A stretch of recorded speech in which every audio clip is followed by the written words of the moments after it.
Hello dear friends, welcome to the YouTube channel Deft Education. स्वागत है आप सबका इस अमेजिंग प्लेटफॉर्म के ऊपर। आज का वीडियो का मकसद है, मैं आपको समझाने जा रहा हूं कि जम्मू एंड कश्मीर और साथ ही साथ लद्दाख जो हैं सेंटर की तरफ से they have been declared as hard areas. इन्हें हार्ड एरियाज डिक्लेयर किया गया है। क्या है ये हार्ड एरियाज? क्या इस डिसीजन से जम्मू एंड कश्मीर को कोई फायदा होने वाला है? क्या जम्मू एंड कश्मीर की डेवलपमेंट जो है वो इंक्रीज हो पाएगी?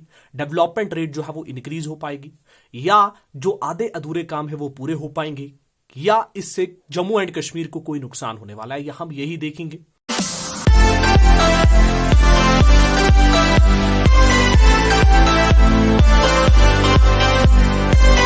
सबसे पहले मैं अगर बात करूं, जम्मू एंड कश्मीर साथ ही साथ लद्दाख जो हैं, इनको पहले जो है यूटीज बना दिया गया था। 2019 के अंदर इनको यूटीज बना दिया गया था। साथ ही साथ आज इनको जो है अच्छी तरीके से डिक्लेयर्ड हार्ड एरियाज, इनको हार्ड एरियाज जो है बोला गया। अब सबसे पहले आप ये समझिए कि हार्ड एरियाज क्या होते हैं। हार्ड एरियाज आपके वो आप मान सकते हैं वो स्टेट्स हैं या वो यूटीज हैं जहां पर जो आपके आईएएस ऑफिसर्स, आईपीएस होते हैं या आईओएफएस वगैरह जो पोस्ट्स होती हैं, उनकी जो रिक्रूटमेंट होती है वो हर 3 साल के बाद ट्रांसफर हो जाते हैं।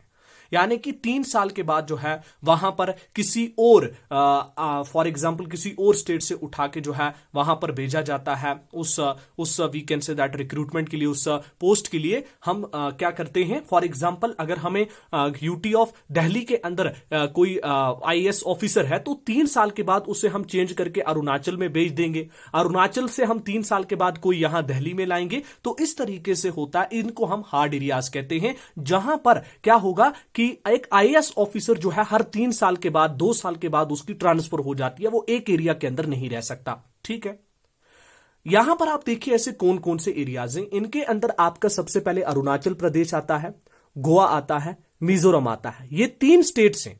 और इनके अलावा बाकी जितने भी यूटीज हैं उन्हें हम कहते हैं हार्ड एरियाज।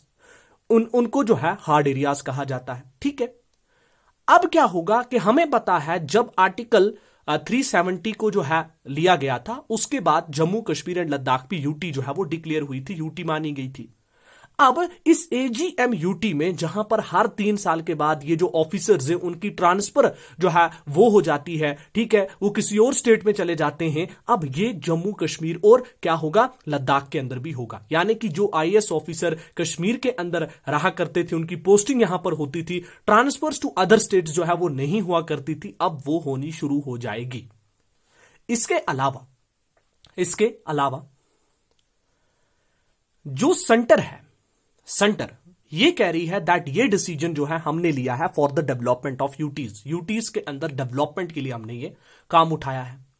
अब इसके अंदर क्या होगा, इन्होंने इसको हार्ड एरिया के अंदर इंक्लूड करना था। तो यहां पर जो स्टेट का कोटा था लोकल ऑफिसर्स के लिए, यानी कि हमारे पास जम्मू एंड कश्मीर के अंदर जो रिक्रूटमेंट है इन पोस्ट्स के लिए वो लगभग 137 है। लेकिन हमारे पास जो आईएएस ऑफिसर जो डायरेक्ट आते हैं वो हमारे पास अराउंड 58 होते हैं। 58 तक जो है हमारे पास डायरेक्ट होते हैं। 72 के अराउंड हमारे पास डायरेक्ट होते हैं। और बाकी जो हुआ करते थे उनको जो है प्रमोशन के बेसिस पर इन वी कैन से डाटा इन पोस्ट्स पर लिया जाता था। प्रमोशन जो आपके ऑफिसर्स, लोकल ऑफिसर्स है, लगभग 50% उनके लिए कोटा हुआ करता था। ठीक है, 50% इनकी प्रमोशन होकर वो इन जो है पोस्ट्स पर जाते थे। लेकिन अब ऐसा नहीं होगा। अब आपके वो डिक्रीज होकर 33% हो गया है। यानी कि 33% ही अब लोकल ऑफिसर्स जो हैं वो बड़ी पोस्ट्स पर प्रमोट हो पाएंगे। ये आपको समझ में आया? इसके अलावा मैंने आपको पहले ही किया, एजीएमयूटी का मतलब यही है कि इन्हें हार्ड एरियाज कहा जाता है। मतलब ऑफिसर जो है वो ट्रांसफर कर जाता है एवरी 3 ईयर्स। कौन से, जैसे कि आईएएस हुआ, आईपीएस हुआ। ठीक है, तो इन पोस्ट्स पर क्या है, इनकी ट्रांसफर हो जाती है। ये एक एरिया के अंदर ज्यादा समय तक नहीं रह पाते। ठीक है, और याद रखिएगा अगर मैं बात करूं एजीएमयूटीज की, तो एजीएमयूटीज में आपके अरुणाचल प्रदेश की मैं बात करूं, वहां पर केवल 37 रिक्रूटमेंट है, 37 आईएएस ऑफिसर्स है। अगर मैं पौंडीचेरी की बात करूं तो वहां पर 13 है। दादर एंड नगर हवेली की बात करूं तो वहां पर 5 ही हमारे पास है। अब क्या होगा कि अगर आप UT of Jammu and Kashmir के अंदर किसी ऑफिसर को लाएंगे तो वो तो आपको या तो अरुणाचल प्रदेश से लाना है जहां पर ऑलरेडी 37 है, और अरुणाचल प्रदेश का जो चीफ मिनिस्टर था पिछले साल 2000 अराउंड 20 या 2019 के अराउंड जो है, उन्होंने कहा था दैट हमें 65 जो है आईएएस ऑफिसर्स की जरूरत है।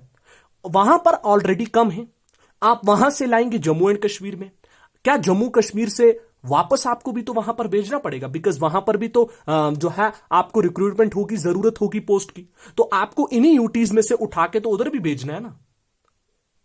तो क्या इससे कोई फायदा हो पाएगा? हालांकि इससे नुकसान यह होगा, जहां तक हम मुझे लगता है दैट जो एक आईएएस ऑफिसर ज्यादा समय तक एक एरिया के अंदर रहेगा, वो सोचेगा मुझे इस एरिया के अंदर लंबे समय तक रहना है, मैं चाहूं कि इस एरिया की डेवलपमेंट हो। लेकिन अब वैसा नहीं होगा। अब जो भी आईएएस ऑफिसर जम्मू कश्मीर में आएगा, उसे यह पता है दैट एवरी 3 ईयर्स या 2 ईयर्स के बाद आई हैव टू बी, उसे ट्रांसफर किया जाएगा टू सम अदर AGMUTs के अंदर, उसे ट्रांसफर होना पड़ेगा। तो क्या वो यहां पर काम उस तरीके से कर पाएगा? वो तो देखिए, यहां पर क्या है, अगर मैं बात करूं जम्मू एंड कश्मीर की, मैं बात करूं यहां पर हमारे पास 137 जो है केडर स्ट्रेंथ है हमारे पास। जम्मू एंड कश्मीर की बात करूं 137 केडर स्ट्रेंथ है। इसके अंदर 72 डायरेक्ट है और 62 प्रमोशंस के बेसिस पर इन पोस्ट्स पर आते हैं। लेकिन जम्मू कश्मीर के पास सिर्फ 58 आईएएस ऑफिसर्स हैं। ठीक है, अब आप क्या कर रहे हैं, आप कह रहे हैं कि हम बाहर से इन AGMUTs में से उठाकर आप जम्मू कश्मीर में जो है आप क्या करेंगे, ऑफिसर्स को लाएंगे इन पोस्ट्स पर, और वो भी 3 साल के लिए। क्या 3 साल के अंदर जम्मू कश्मीर की अगर मैं बात करूं, यहां पर डिफरेंट रीजन्स है, डिफरेंट रीजन्स का different culture and different climate है। जम्मू के लोग बिल्कुल अलग हैं कश्मीर से, वहां की लैंग्वेज अलग है बिल्कुल कश्मीर से, वहां का कल्चर बिल्कुल अलग है कश्मीर से। यानी कि क्लाइमेट की बात करें वो भी कितनी ज्यादा डिफरेंस है, लोगों के कल्चर, लोगों की नेचर की बात करें वो भी काफी डिफर है। तो यहां पर एक अगर लोकल आईएएस ऑफिसर की बात करूं, अगर उससे भी टाइम लगेगा यहां के कल्चर, फॉर एग्जांपल अगर जम्मू के अंदर कोई कश्मीर का जब बंदा जाएगा तो उससे भी टाइम लगेगा, वहां पर कल्चर, उसका नेचर, उसका जो है उस रीजन को समझने में टाइम लगेगा। तो आप बाहर AGMUTs में से 3 साल के लिए किसी ऑफिसर को लाएंगे, यहां पर छोड़ देंगे, और ऑफिसर जो है क्या वो 3 साल के अंदर तो वो सिर्फ इन रीजन्स को समझ पाएगा, इनके कल्चर को, इनके we can say that nature को समझ पाएगा, उस हिसाब से वो डेवलपमेंट करेगा।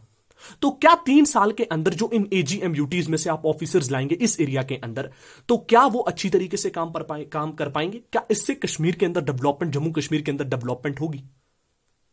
आपको क्या लगता है, आप कमेंट सेक्शन के अंदर जरूर लिखें। लेकिन जहां तक मेरा नजरिया है वो ये है कि अगर कोई आईएएस ऑफिसर ज्यादा समय तक कश्मीर के अंदर रहेगा, it means that for example आपको किसी एरिया की जिम्मेदारी दी जा रही है कि आप इस एरिया के हेड हो, आप चाहेंगे कि ये जो मेरा एरिया है इसके अंदर ज्यादा से ज्यादा डेवलपमेंट हो। लेट अस सपोज आपको बोला 10 साल तक आपको यहां पर रहना है, 10 साल के बाद मैं आपको देखूंगा दैट आपने यहां पर क्या क्या डेवलपमेंट की, तो वो बंदा वहां पर ज्यादा मेहनत करेगा।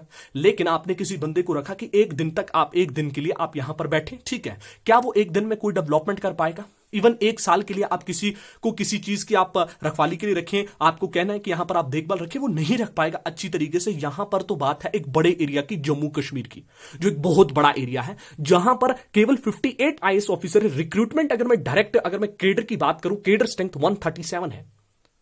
तो उम्मीद है कि आपको समझ में आ गया होगा, और बिफोर द इंप्लीमेंटेशन गवर्नमेंट को इस मैटर के ऊपर जरूर देखना चाहिए, क्या 3 साल के अंदर कोई आईएएस आईपीएस ऑफिसर यहां के कल्चर, यहां के नेचर, यहां के लोगों के नेचर को समझ पाएगा, और तभी कुछ डेवलपमेंट की चीजें हो पाएंगी।